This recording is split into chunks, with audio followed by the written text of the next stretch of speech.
rugăciuni și în căutări te înalt, izvora toată înălțarea, căci azi ai înviat, Iisuse sfânt, cum nimeni n-a făcut-o pe pământ.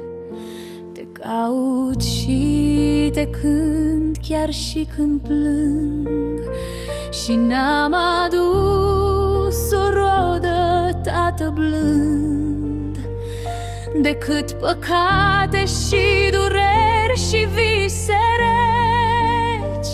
Dar dacă vii, te rog să nu mai pleci cu mine, să rămâi, te rog, în veci. Din nou capul pe cruce ți-l apleci, iar eu voi deveni deodată pur în acest mediu vitreg și impur.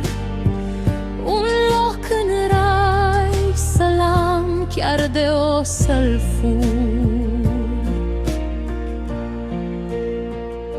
Cu zeci de rugăminți cu voia ta